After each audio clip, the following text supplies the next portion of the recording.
This is an appeal from the district court's denial of a habeas corpus petition sought after a magistrate ordered extradition to Argentina. On or about April 26, 1976, Alicia Lisa Solana and her mother, Celia Emer Peralta, were found murdered in their home in Bahia Blanca, Argentina. The investigation revealed that appellant Jorge Gustavo had threatened the victims because he was angry that Alicia had spurned him. The investigation also revealed that certain slogans written on the walls of the house in spray paint and felt pen were in his handwriting.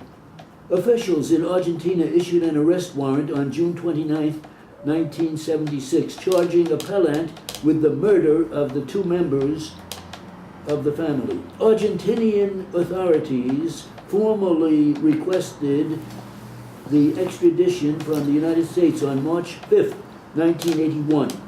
The United States commenced extradition proceedings on June 27, 1984. On April 16, 1985, the magistrate issued an order certifying Keiselberg's extraditability pursuant to 18 U.S.C. section 3184. He sought review of the magistrate's order by way of a petition for habeas corpus.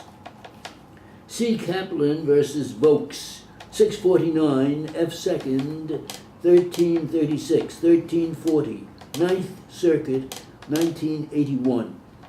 The direct appeal from order certifying extraditability, review available only by way of habeas corpus, citing Collins versus Miller, 252 U.S. 364, 369, 40 Supreme Court, 347, 349. The district court denied the petition, we affirm. Keiselberg first contends that Argentina's request for his extradition was not accompanied by an arrest warrant in violation of the governing extradition treaty. Treaty of Extradition, January 21st, 1972. United States, Argentina, 23 U.S. 3501. Under the treaty, the extradition request must include an arrest warrant. Extradition Treaty, Article 1130. In case of urgency, the treaty permits the requesting country to seek the fugitive's provisional arrest. A request for provisional arrest need only be accompanied by a declaration that an arrest warrant exists. It need not actually include a warrant. Where the provisional arrest procedure is invoked, the requesting country must submit an arrest warrant within 45 days of the request for provisional arrest. Keiselberg's contention is that the pertinent document that Argentina submitted with its request for Keiselberg's extradition is not an arrest warrant, but merely a request for his provisional arrest. He argues that because no further documentations were submitted by Argentina, the extradition request is invalid under the treaty. We disagree. The document at issue is written in Spanish and is dated June 29, 1976, almost 5 years before Argentina's sought Keiselberg's extradition. It is directed to Argentinian police authorities, not to officials of the United States. The document describes at length the facts surrounding the death of the two victims and the evidence linking Keiselberg to the crime.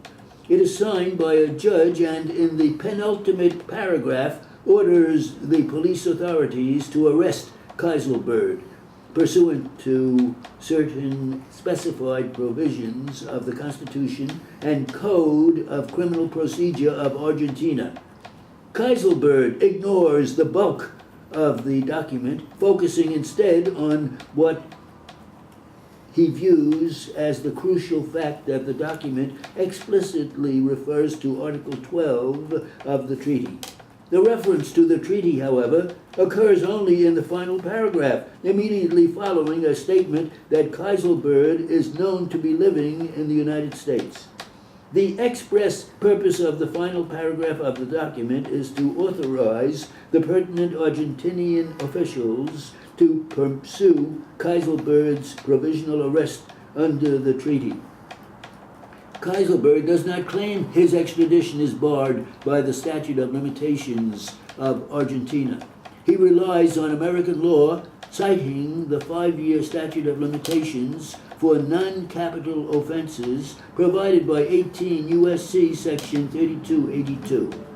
We need not address the latter contention because we find that the former is foreclosed by our recent opinion in Quinn versus Robinson, 783 F. 2nd, 776, 9th Circuit, 1986.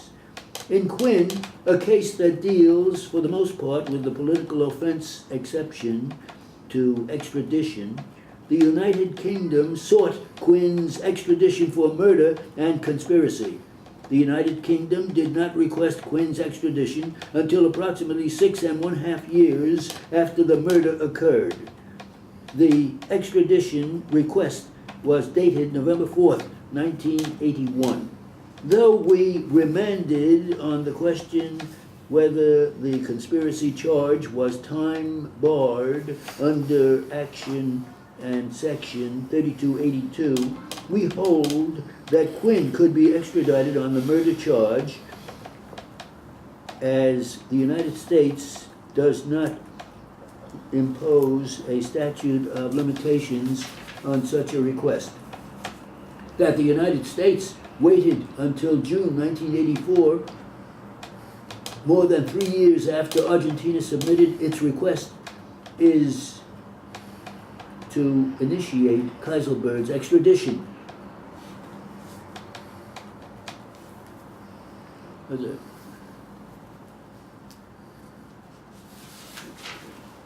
Not great.